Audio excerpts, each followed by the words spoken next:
DW Africa Link. In most parts of Africa, the plight of older women is a pressing issue that demands our attention. Across several counties in Kenya, older people are being assaulted, ostracized, and in some cases killed, accused of witchcraft, in what human rights groups say are often thinly veiled land and inheritance disputes. Behind the accusations lie deeper patterns of gender-based violence, property greed, and a justice system that rarely intervenes.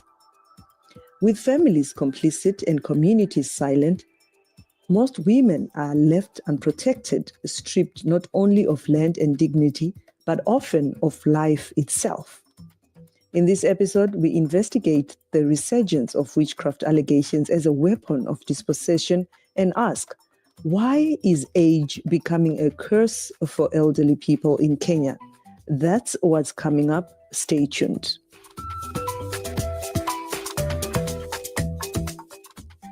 My name is Josephine Mahachi. Welcome to Africa Link, the podcast that connects you to the stories that matter from Africa. Africa Link, every weekday here on DW. Across Kenya, older women are facing a silent crisis of being abandoned, neglected, and denied their rights. In urban slums like Mathare, many live alone in poverty. In counties like Kilifi and Bungoma, some older women are stripped of land and inheritance and left without food, healthcare, or protection. Despite policy promises under Vision 2030 and global frameworks, elder abuse remains unrecognized as a crime under Kenyan law, and the system continues to fail those at their most vulnerable. It's time for change. To unpack this, we speak with Anne Rose Chege, grassroots social worker and advocate for the elderly in the society, and DW's Andrew Wasike in Nairobi, who is on the ground reporting. Anne Rose Chege, grassroots social worker and advocate for the elderly in the society, and DW's Andrew Wasike, many thanks for joining us. I will start with you, Andrew. Definitely there is a reason why you pitched for this story. You've been tracking it back from Nairobi. What's the public response been to these reports of abuse and abandonment of older Kenyan women? Are people even talking about it? Josie, people are talking about it, especially because just the other day, it was the World, I think, Remembrance Day for elderly people, and people are talking about it. Many say that they're just waking up to the scale of the problem because it's an issue that people have not been speaking about. We see cases of abandonment. We see elderly persons and women specifically being mistreated. There are media reports, for example, Josie, from Kenya. Let's say here in Nairobi, we've got the Daily Nation and the Standard, and they are reporting on issues as far as Bungoma in Western Kenya or Kilifi in Southern Kenya, where elder women have faced horrific abuse. This includes being labeled, some are being labeled as witches, and in some tragic cases, they are lynched. I've watched these videos, Josie, and such videos and such cases of abandonment where a family is abandoning their elderly have sparked national outrage. For instance, by the way, there is an NGO called Help Age International, which has reported at least 41 such deaths in Kilifi alone. And I think this is a period of around 5 years. So there's visible shock, and people on social media platforms, along with normal Kenyans, are just asking for government action. But the conversation often trails off because people forget about the elderly, people who brought us up, Josie. Right. Now let's hear also from Anne. You've worked closely with older women across Kenya. Can you please paint a picture for us? What are these women going through on a daily basis? And if I can bring a picture on what these women are going through, one, there is the aspect of vicious cycle of poverty that has been continuing throughout. The other aspect is that most of these families, women, they are abandoned by their significant others, especially those who are widows, because the moment they become widows, some of them have been thrown away by their their family members where perhaps they were married. And after even raising the children up, because of this aspect of vicious cycle of poverty, the children are also poor. They are not able to take care of their mothers, especially in old age. And also in old age, there is the aspect of health issues that come along, and also because of poverty, and they are not able to. There is no one to feed them, or even to take care of their basic requirements. That escalate their problems further. One issue that's come up repeatedly, and also Andrew has mentioned it, is older women are being branded as witches, sometimes even attacked. Why is this still happening in 2025? And what's driving these beliefs? I think across all cultures, if someone is living in extreme poverty, there is the aspect of the community to associate him with the witches, even when there is no truth that has been found. We have seen it happening even in the rural areas. We have also seen some of the communities burning down the houses and even burning down these particular elderly women, especially. And if you look at the research that has been done, in most cases, those people who have been burned to death are women, and like men who are also old.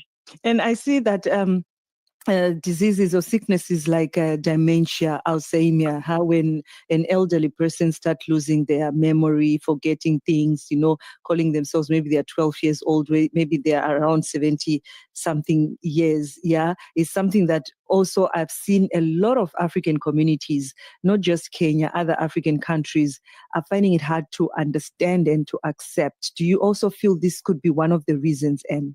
There has been issues of medical conditions which, rural communities do not understand that these are medical conditions where people are feeling in some sort of way, they are acting in some sort of way. We have got Alzheimer's, we have got schizophrenia, and some people, when these elderly people tell you that, okay, I'm seeing somebody over there and they're talking to me, and you cannot see them, you don't understand that it can be a medical condition which has been proven by health professionals.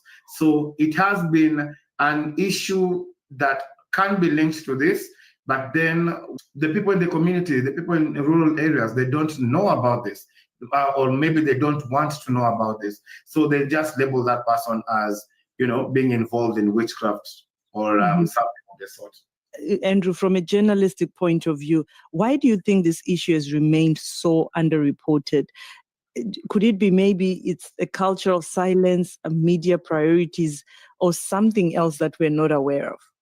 First, when you talk about the cultural silence, older women are labeled as witches and are often sort of isolated, depending on the community. And people fear speaking up due to, to stigma or to traditional beliefs, because there are places in Kenya where I will tell you for sure, if you go there, somebody will tell you that old lady over there is she's a witch. Then there is media prioritization. Josie, this is not prime time news. It's not something that you will see all the time. Reporters often chase elections, issues about corruption, violence, and all those things. But when it comes to elder abuse, rarely do we capture, do such stories capture media attention. Lastly, it's also a matter of institutional, it's also institutional, because elder abuse is not oftenly described as crime. They just see it as, a family squabble or something. So cases do happen very, very quietly. Authorities who are involved do not speak, do not elevate the situation, And remember, we are talking about in rural areas or even slums. So there's little follow-up normally from authorities. As I was doing my research on this, I found out there are many people, not just in Kenya, actually, in other African countries, where these elderly women or elderly people, rather, will start being accused of witchcraft simply because they've lost their memory. What's your comment on that, Anne? The aspect of mental health actually is on the rise, especially to the elderly women, because of having gone a lot of distress for almost entire part of their life, especially when they realize that they were on their own, and when they realize also that the significant others have not been studying with them. So living with aspects of high levels of distress, it is one of the causes of mental health, and it is what is causing now to dementia and other related diseases.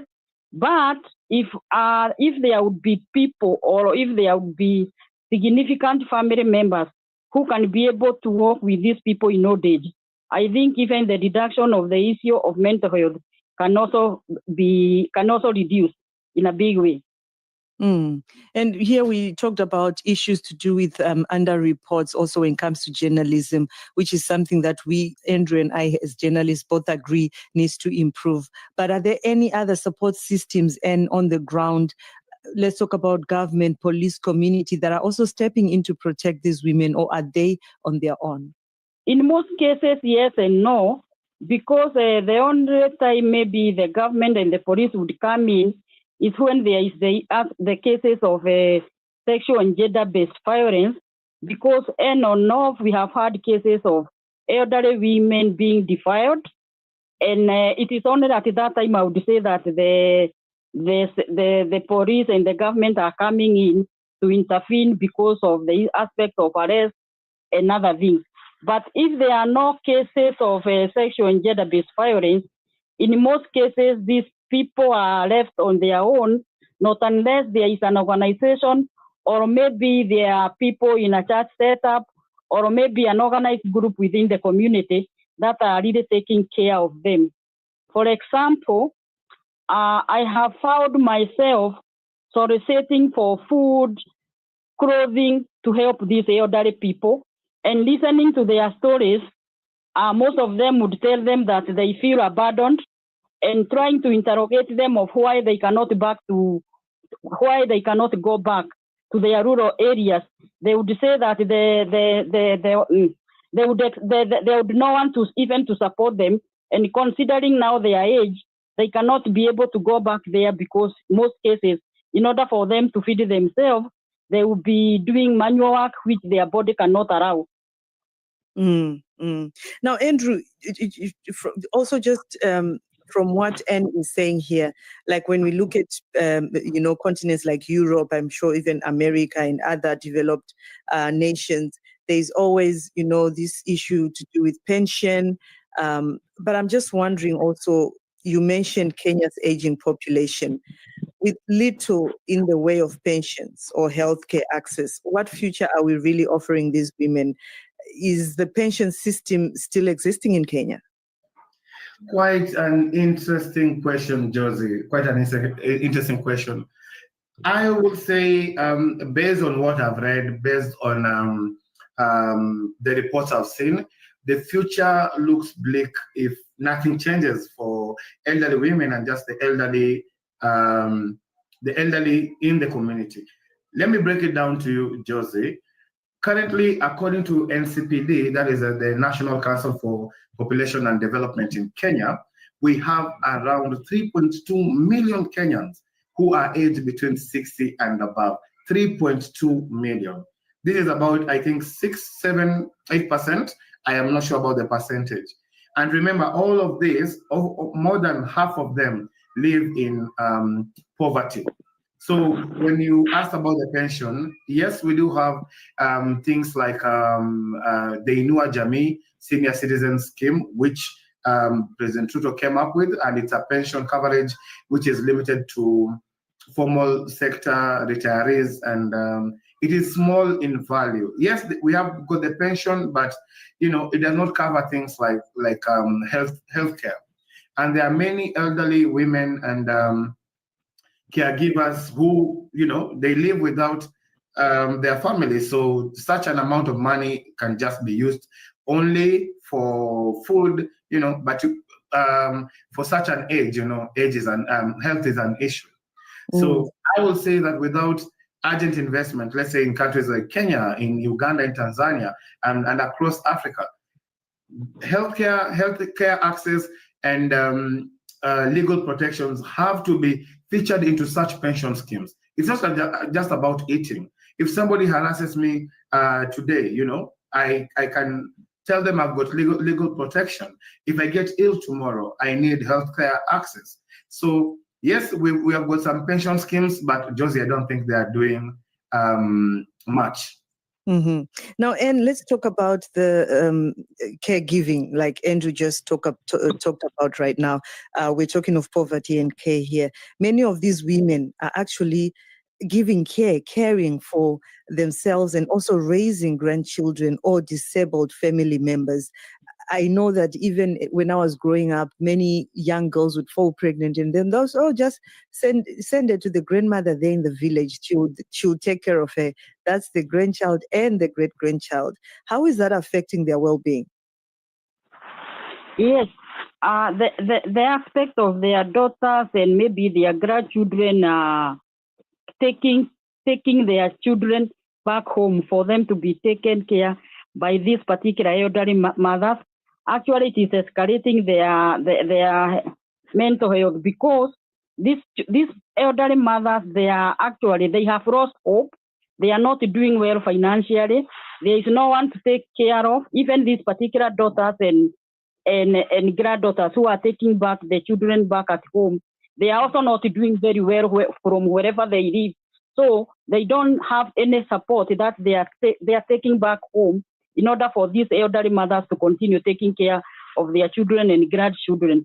So that escalates their problem. And that's why in some communities, we have homes for the elderly, where maybe they are being taken there just where they can be fed and a place only for shelter. And let's talk of basic needs. One of the problems, you remember when we started this show, I started by saying the reason why the elderly women are suffering, it is because of the vicious cycle of poverty across the board, across her family members. Because if this elderly mother was not doing very well at her early years of aging, then it means her children were not well educated, meaning they are not even stable in whatever they are doing in order to make a living for themselves. So because they are not doing very well, they are not able to extend any support back at home to this particular elderly mother. And looking at Kilifi and Bungoma in particular, places where accusations of witchcraft have turned violent, what are the legal or policing responses like? Are these women getting justice or just fear? Wow, this is an interesting question, because in most cases, when an elderly person is associated with witches, mostly it is done by the community within the vicinity of this particular elderly woman. So in most cases, if there will be any harm, or if the community make a decision to harm this person, or even to lynch the person, or even to burn the house, it will be considered as a mob justice. So they are in one way or the other, even the security personnel within the country, they are not able to follow up, because there will be no one who would be able to come out. It is so and so who decided, who started, or it is so and so who was seen on the scene lynching the elderly mother or lynching the house. Right. I don't know, Andrew, if you would want to also add something on that, especially to find out if these women are getting justice or just a fear. That is the word, Josie, justice. Legal response has been very inconsistent at best, because there are several suspects. I remember case, it was in 2021 where there was a lynching of 4 women accused of witchcraft, and nothing much has been done up to today. You know, they just were forgotten. So it brings the question of justice and the legal response. Kilifi, the county that I told you about, has community-driven initiatives like, for instance,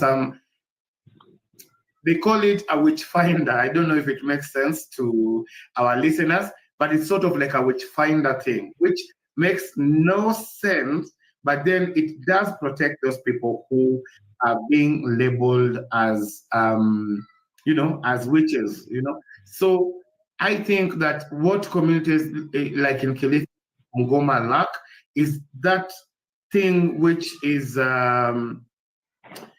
justice, and them having access to, to legal, them having justice to, in short, them just getting justice, because what is being meted against them, they never get justice, Josie. Authorities are there, they will come, they will document things, they will investigate, and then it just disappears. If they can get some sort of legal help, then definitely maybe it can be the first step to tackle this situation.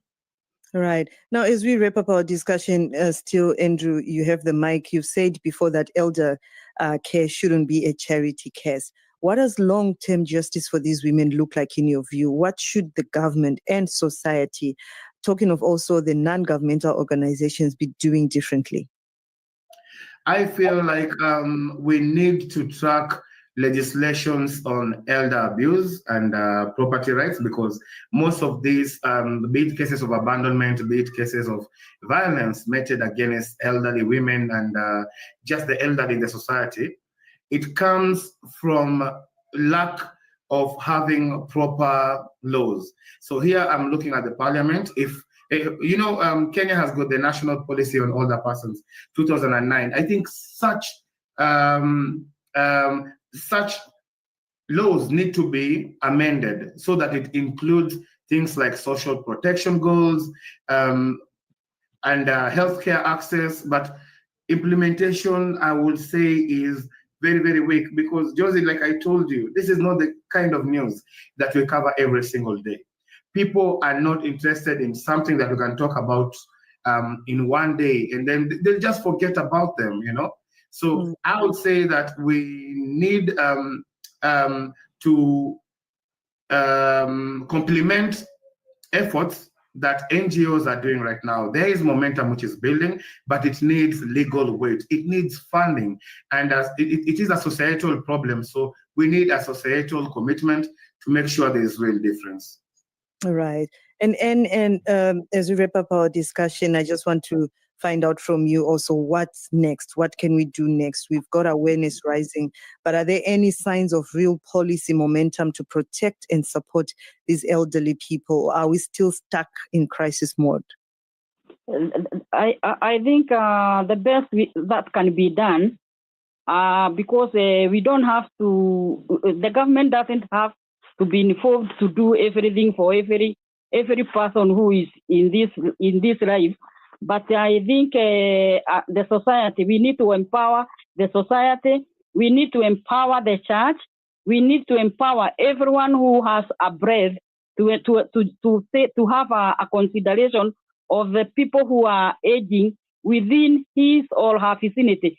Because you see, we have a very big population of the elderly women, all of us, not only within the urban setup, but also within the rural setup.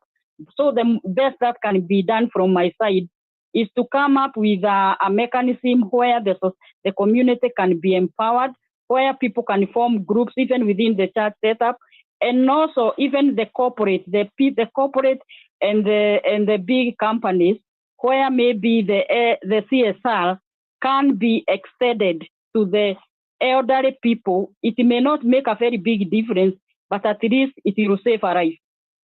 All right. Thank you so much, Anne Chege and DW's Andrew Wasike, for joining us here on DW Africa Link podcast.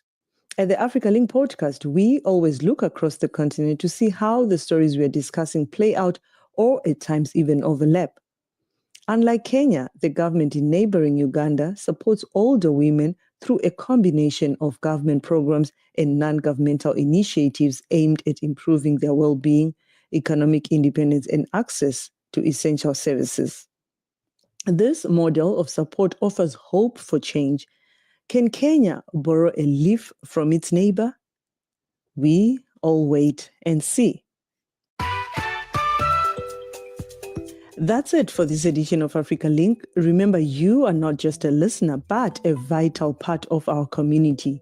Your engagement can shape the direction of our discussions. We value your insights and encourage you to share your thoughts with us. Remember, you can find all of the Africa Link podcast episodes on Spotify and Apple or wherever you listen to your podcasts from. This episode was co-produced and edited by Isaac Mugabi. My name is Josephine Mahachi. Thanks for listening. Until the next one, it's bye for now. But remember, your voice matters in our community.